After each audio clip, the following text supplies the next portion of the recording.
tournament catch-up to wrap up the Juice Bar, NCAA with it. Be careful with our dialogue, what we can and can't say, but we're at 16 teams left. Fascinating Not matchups.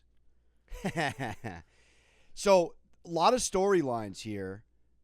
A little bit of lack of Cinderella runs. You spoke on it. On the women's side, Juju goes down. Yeah, They're brutal. calling it the Jaden Daniels mom curse. Yeah, Not really. But Hurley, possible. obviously, the fiery comments. There's been some interesting storylines. Favorites at 8 or more. Didn't lose a game in the first or second round straight up. Anything sticking out. Coach Cal is a dog. Just storylines you liked, you're still watching. Just overall. I want to see if Duke can really keep up this dominance that they've been showing off the first couple rounds.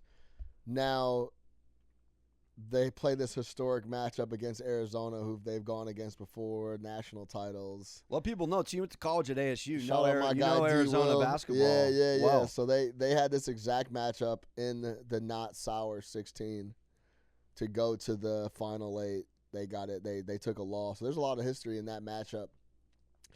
The number's 9.5. Like, Huge number. that's a big number for the last 16. We're talking about the quarterfinals here.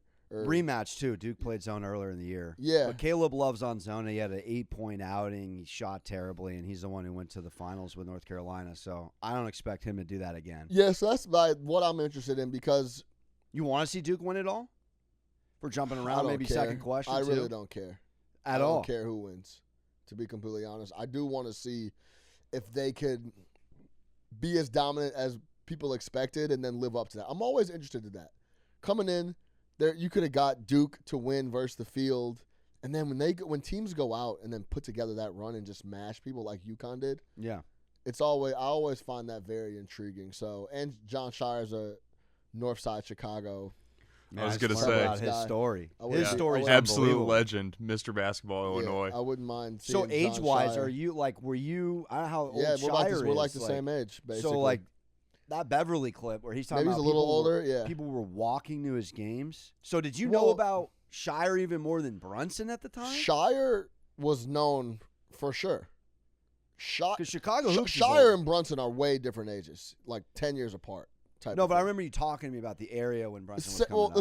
But you're older than Brunson. Similar storyline of like everything. If you haven't seen the Pat Bev clip, Pat Bev basically said John Shire was a white boy from the north side of Chicago, went to Glenbrook North, which Glenbrook is a suburb of Chicago. It's like 20, 25 minutes north of Chicago. And he was a killer. And he came down to play this city. If we're being completely honest, he came down to play the predominantly black kids in the city to sharpen his skills, and he killed them. And he had respect from all the players. And he played in this like he was a killer from the beginning. Give me a high school style. Was he like for dead at BYU? What was he like? No, he was Handle, silly. he could shoot it crazy. He was similar to like a JJ Redick that was more refined, like ball handler and distributor too, though. Was he a 1 or a 2? He played the 1 in high school, but he was like a 2.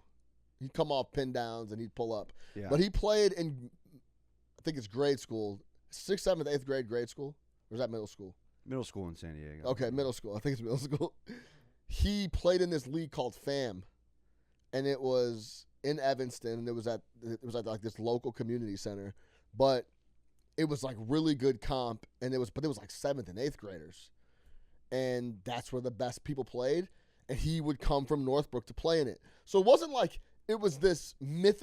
This is how it's looked at least in Chicago. And what does coming from I'll Northbrook just speak from mean? Chicago. Is But that that's what I'm saying. So what I'm getting at is like you wouldn't hear stories about this white kid in the suburbs that could hoop. Like, all right, like who cares about that? Like the real hoopers are in the city league, and like this is where the hoopers are. Derrick Rose went to Simeon. Like all those are city schools. Mm-hmm.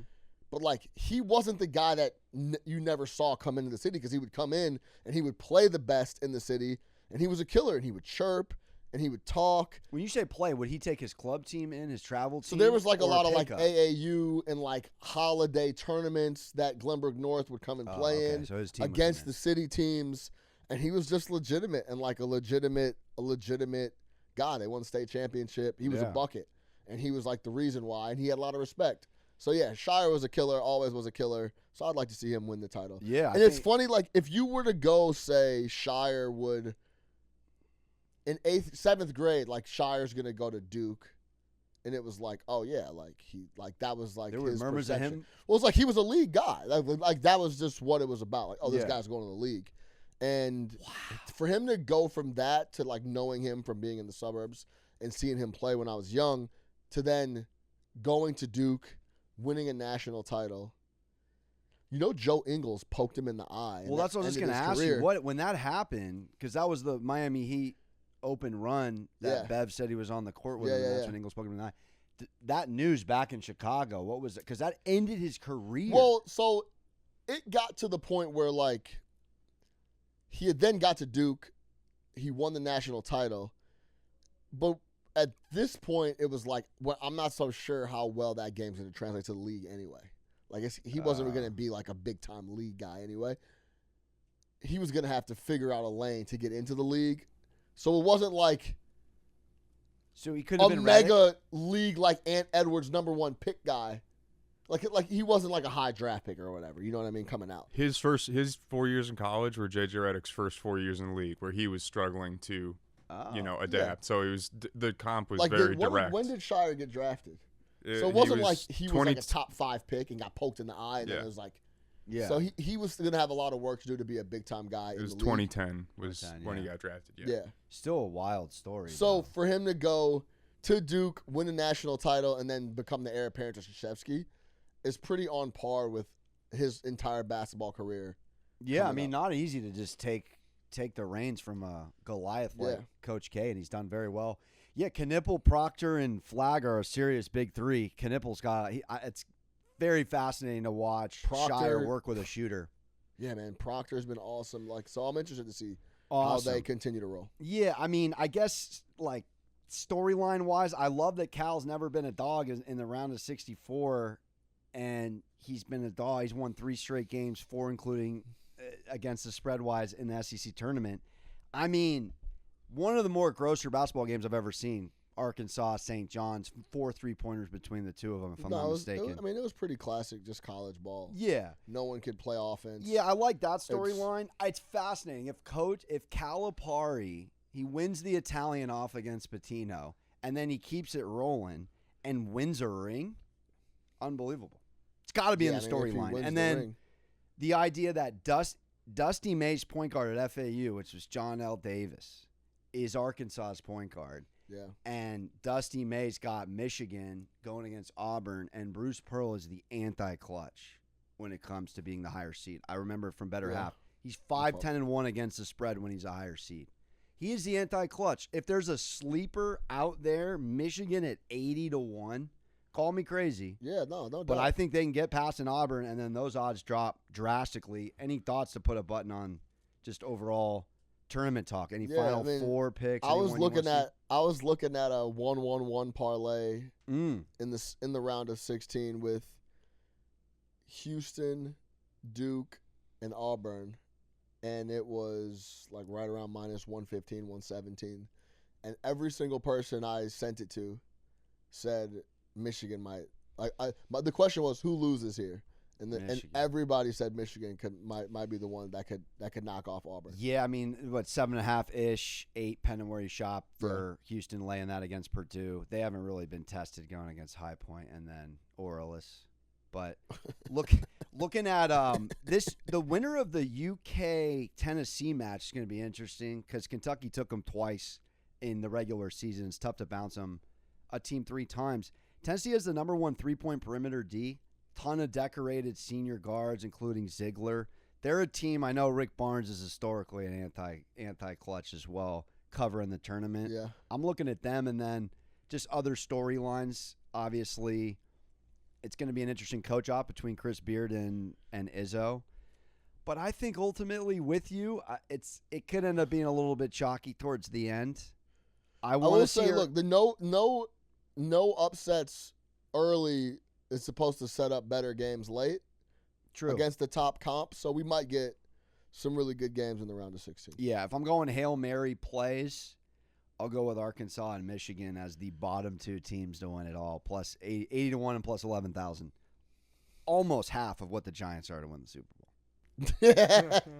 And that does it. Anybody else? Any takes on tournament? Any picks on record? Anyone want to take anyone? If not, we'll. I like Arizona beating Duke just because that's exactly what happened in 2011. Same spread and everything, so that's a little creepy for me. By the way, Pete found a great stat. Just your thoughts on it. 1997, Arizona wins the tourney. Yeah, Miles Simon.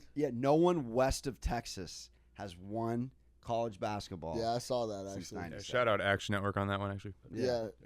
Shout out Miles Simon, Mike Bibby for that 97. Incredible.